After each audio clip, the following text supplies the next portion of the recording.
We have put together, I think, the most extensive and inclusive voter fraud organization in the history of American politics. We have put together the most extensive voter fraud organization in the history of politics. That was Joe Biden about a week before the election. It was late October. And a lot of people were wondering, how could he say that? You know, was it? Well, here's what I think probably happened, is that if you remember, at the last week of the election, we saw huge, humongous crowds. Democrats are panicking about, like, especially in Pennsylvania, the huge crowds. And I have a feeling that Joe Biden was among those panicking. He basically was saying, "Listen, I'm done. It's over." You know, and I mean, look at these crowds in Pennsylvania, and you know, nobody believes me when I lied about fracking, about not banning fracking. Well, the thing is, probably to calm poor Joe down, his puppet masters said, "Listen, Joe, it's in the bag. We have put together perhaps the most extensive voter fraud organization in the history of politics." And of course, what they did tell him is just keep it under your, you know, don't talk about it, you know. But I guess they didn't realize, you know, the state of Joe Biden's brain that tends to blurt out stuff.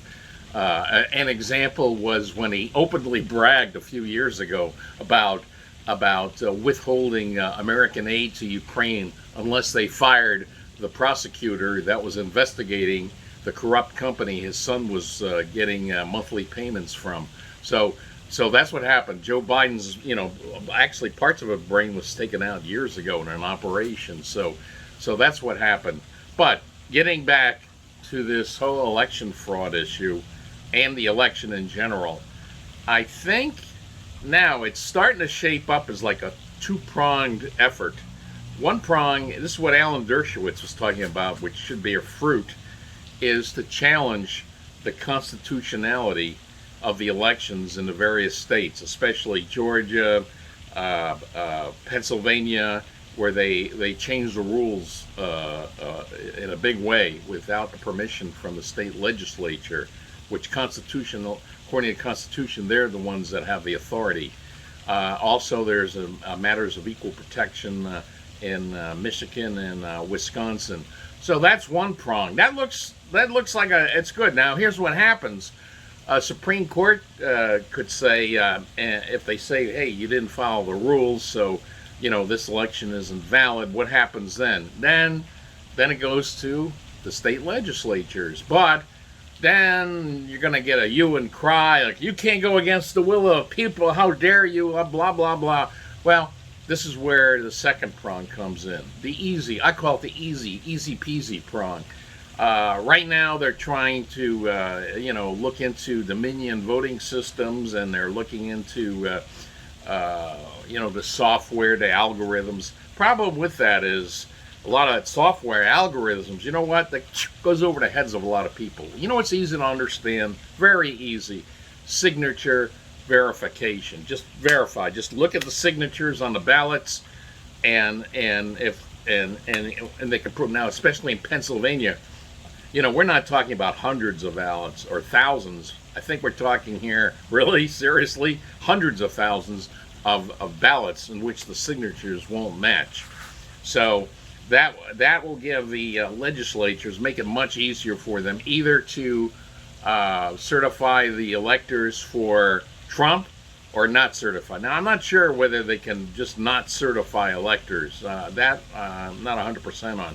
But if they have to make a choice, it'll make it much easier. Now, the problem is with the ballots right now is they were all mixed in. But if they can show hundreds of thousands of ballots, especially in Pennsylvania, Michigan, to also Georgia, that's going to make it pretty easy for the legislature to come down on the either the Trump side or just definitely not certifying it for Biden. And you know what? It'll also piss off the legislatures, you know, that that the state governors or the attorney general or the courts of each state went over their heads and changed the election laws.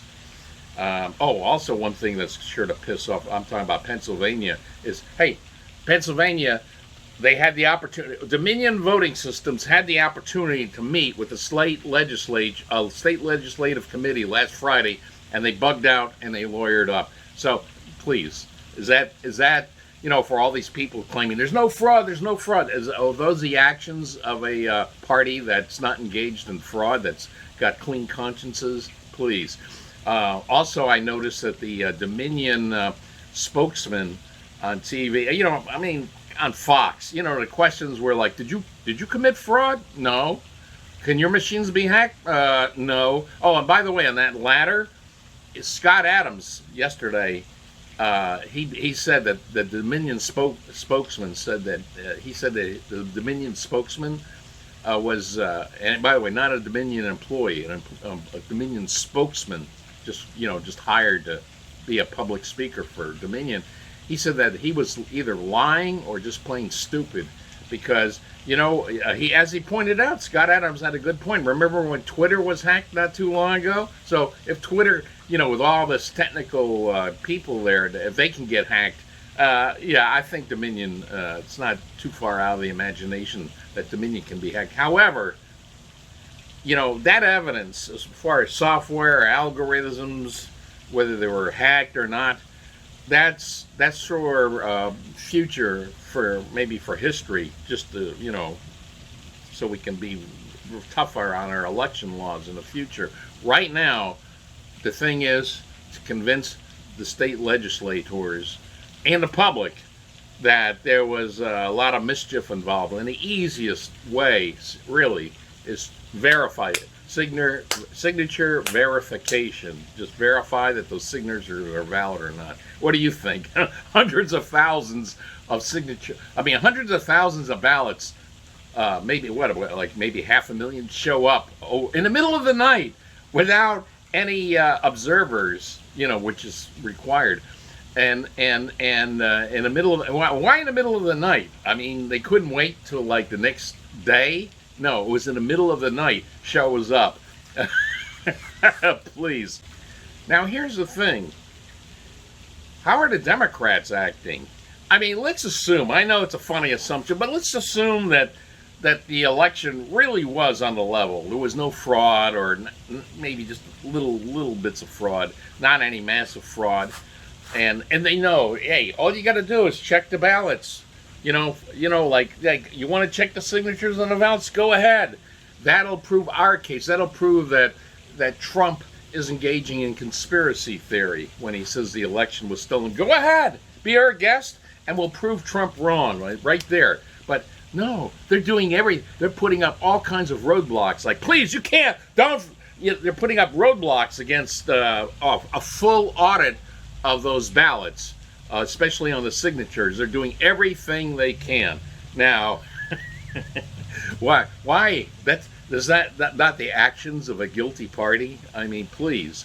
Because, really, if you think you're in the right, if you think there was no election fraud, you should be encouraging it. In fact, the thing they want to avoid is this going, not being settled in the Electoral College and going to Congress where Trump will win, because he has a majority of the congressional delegations.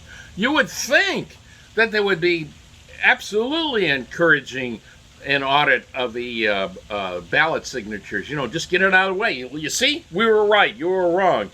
That's it. We're done. We're over. But no, they're doing everything they can, which is really, it's counterproductive. Well, it's counterproductive if there was no fraud and they knew it. But it makes a lot of sense if there was fraud committed. So that's what I'm saying, is on the one hand,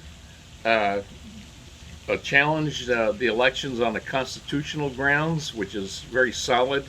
Just listen to Alan Dershowitz. On the other hand, ballot signatures. It's the easiest and probably quickest way to do this. It's something that the average grandma, grandpa, whoever can understand. You don't have to be a technical wizard to understand that signatures won't match on ballots, or maybe they do match. Maybe the Democrats are right. Maybe the hundreds of thousands of ballots that came in overnight, say in Pennsylvania and Michigan and all that, maybe every single one of them have valid signatures on them. Yeah, we'll see about that. Anyway, in the meantime, I'm obligated to leave you with this final message. Robust safeguards help ensure the integrity of election and results. See you later.